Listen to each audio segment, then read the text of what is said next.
So what are we talking about when we talk about the Line of Battle game series? Well, the series rules are a system that can be applied to numerous battles of the American Civil War.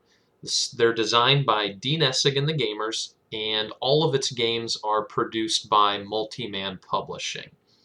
My goal in this video is to give new players a quick intro into what the system is, a general overview of some of its concepts, and we'll also talk about some of the previous iterations of Civil War brigade and regimental combat that came from the gamers. Line of Battle is relatively new compared to some of those, and I think it's worth your time to take a look at what it has to offer and why I find it so enjoyable.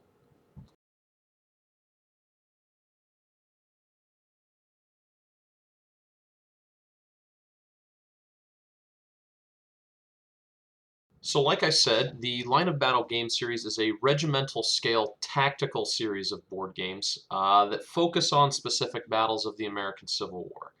These battles are fought on maps representing 110 yards per hex, and each turn in the game is equivalent of 15 minutes. You're not going to be campaigning over months and miles of terrain. This isn't something like great campaigns of the American Civil War.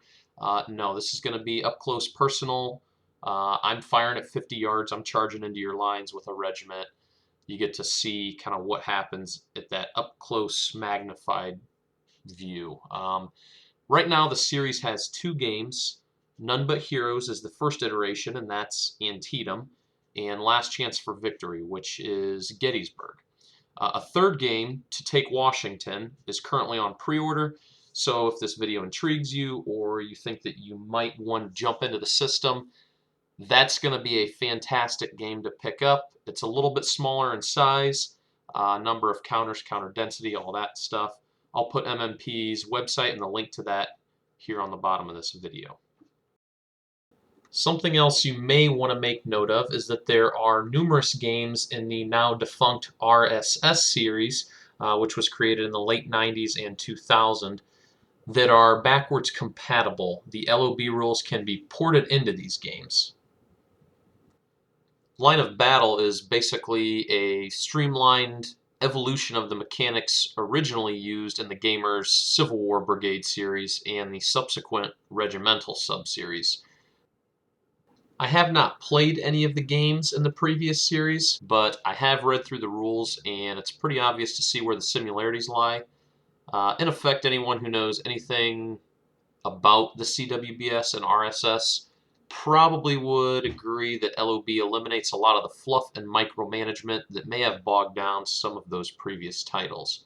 Uh, LOB is effectively more accessible and playable from everybody that I've talked to, and yet I'm of the opinion that the gameplay maintains a realism and actuality that probably wouldn't be made any better with additional rules or concepts. Which brings me to gameplay. Although I do have a few issues in regards to the layout of the rules and some clarity problems with the order system, all in all, it's a typical to-the-point Dean Essig rule set. My occasional gripes usually come from needing to reference a specific rule for some funky situation that arises. It's not happening very often, though. I have compiled a cheat sheet that new players and even existing players might find useful. I'll link to that below as well. What I find one of the greatest strengths of this system to be is how easy it is to play. It is so streamlined that I think anybody with a basic knowledge of what a war game is or wargaming concepts is going to have no problem reading through the rule books and figuring out what they need to be doing during gameplay. If you know what a zone of control is, or you've played a game with movement factors, you're probably going to know what you need to be doing and have a general sense of your objectives during the game. Obviously, things like combat tables are going to be used. You're going to be referencing charts. These things, for a lot of wargamers, are fairly basic, so it's not like you're going to be reinventing the wheel trying to learn how to play this system. And in my opinion, this is a fantastic thing. You're going to be spending less time with your face buried in a rulebook and more time actually playing the game. Something that I think new players will be able to appreciate is just how many scenarios come with something like Last Chance for Victory. You can see from looking at this here that there are 22 scenarios in the game, and many of those are going to be small intro scenarios that are going to be playable in an evening. Now, the campaign games are definitely a lot of fun, and I think you're going to be able to squeeze the most out of the system from those campaign games. But there's absolutely nothing wrong with any of these other smaller scenarios. I've had a lot of fun playing them. Some of my most memorable times playing the game have been face-to-face scenarios that I've been able to play in an evening. So that's definitely something not to overlook. I don't think None But Heroes has nearly as many as Gettysburg, but it's still going to give you some intro scenarios. So if that happens to be a game that you pick up and you start the series with, you should have no problems. Regardless of which scenarios you start with or if you jump right into the campaign, one thing you are going to want to familiarize yourself with is the command structure of the armies that you're playing. This is a series where knowing the difference between a regiment, a brigade, a division, and a corps is going to be very important. A lot of the things explained in the rulebook are going to specifically talk about a brigade being in reserve of another brigade, or divisions of certain sizes having reserves of certain sizes. You're going to want to know exactly what you're looking at on the map when you're making decisions. If you're trying to constantly figure out, okay, how many regiments do I have in a brigade? How many brigades are in this division? You're going to spend more time fiddle farting around with things instead of actually playing it. So what I like to do is familiarize myself with the army before I start playing, or in the scenario, you're going to be able to figure out pretty quickly the command structure. But it's going to make things a lot easier for you as you start to play. So, seeing as this is the intro to Line of Battle, the last thing I want to do is get into a whole bunch of specific rules or anything like that. I do think it's going to be pertinent to understanding how the game plays if we go over the sequence of play. It's fairly simple. Unlike a lot of other games where you have multiple phases with different subsections and a lot of text, and you're going to have bullet points and you do everything in order. This is not a game like that. You're not going to be doing a fire phase, then a defensive fire phase, then an advancing fire phase, then a close combat phase. It's none of that. The gameplay is going to be broken into three specific phases. The first one is going to be your command phase, where the general will basically roll die to determine whether or not he can issue orders to his subordinates. You're going to roll for acceptance of those orders to see if those subordinates can undertake them. And there's going to be some other odds and ends type things involving whether or not your formations which are attacking decide that they don't want to attack anymore, or perhaps they were stopped and they resume their attack. There's a little bit of variability in how your troops are going to act. Anything involving American Civil War tactical combat at this scale, I think, has to have some sort of randomness involved in it, because you're not going to be able to control every single action by every single unit that you have on the map. That's just not the way it was historically. The way this game does that is by allowing the players to physically write out their orders with specific objectives.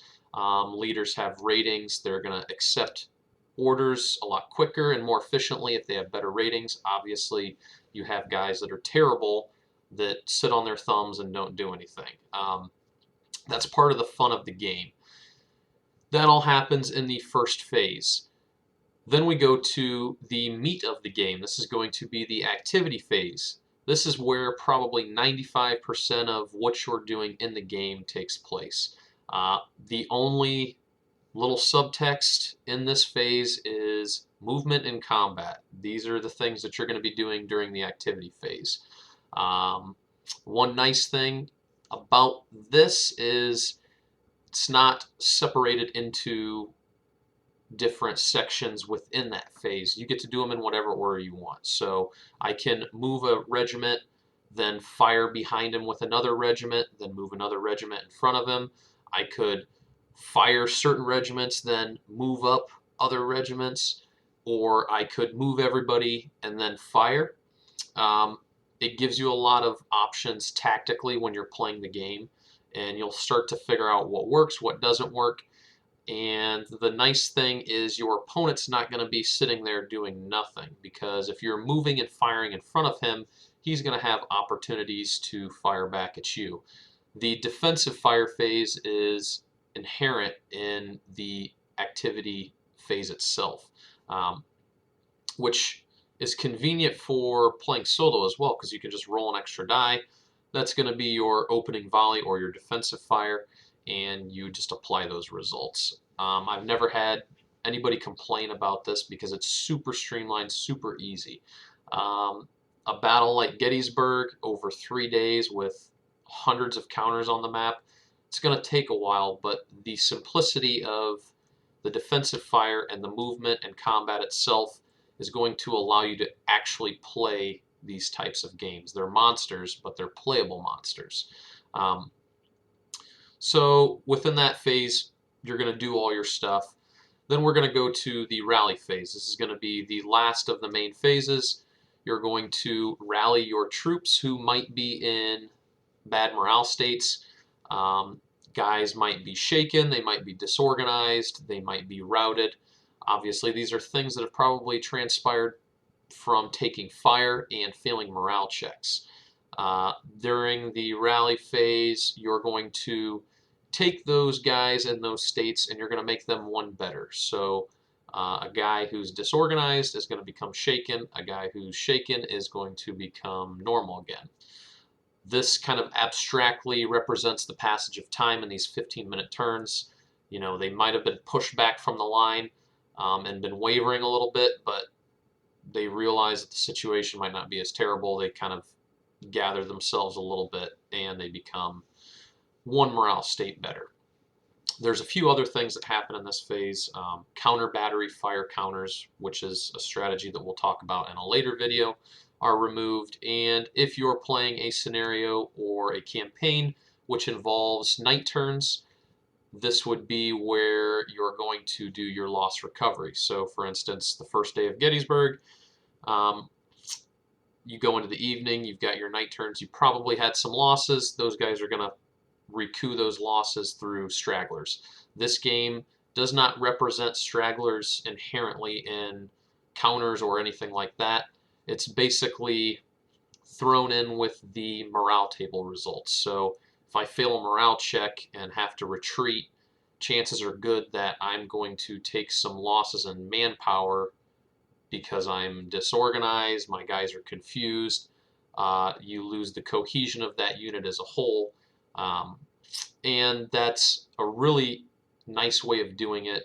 Once again, oh, the dog's barking, because you don't have to worry about tracking that sort of thing. It's just in the system already. It's nice and clean. So that would be one player doing their turn. At the end of that, then the second player is going to do their turn. It's a typical I go, you go game. There is the kind of back and forth with the defensive fire stuff. And turns usually go pretty quickly because there's not a ton of die rolling. Obviously, you're going to be rolling on charts for combat type stuff. You're going to be rolling on charts for results if you have to take morale checks. And that's pretty much what you're going to be doing in that activity phase.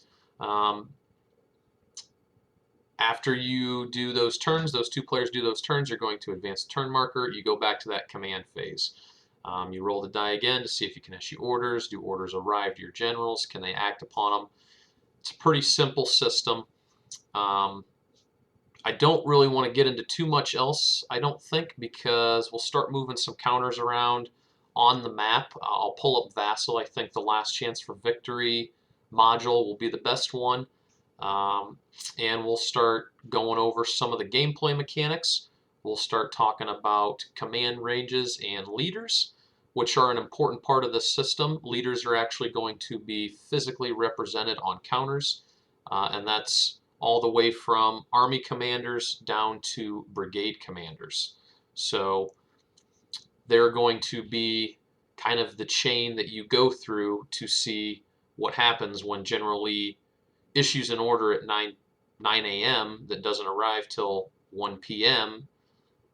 Well, that might not be what you wanted him to do at 1 p.m. That might be what you wanted him to do at 10 a.m. So there's a lot of variability. It's what makes it fun. We'll talk about that stuff. I think the order system in general is going to be its own video. There's a lot of vagaries involved with the order system, and the rules don't make it explicit, which I think is a good thing because it gives the players the freedom to do what makes sense. A lot of people don't like that. We'll go over some situations, some stuff like that. But that's pretty much all I got for you guys right now. I hope you enjoy this video.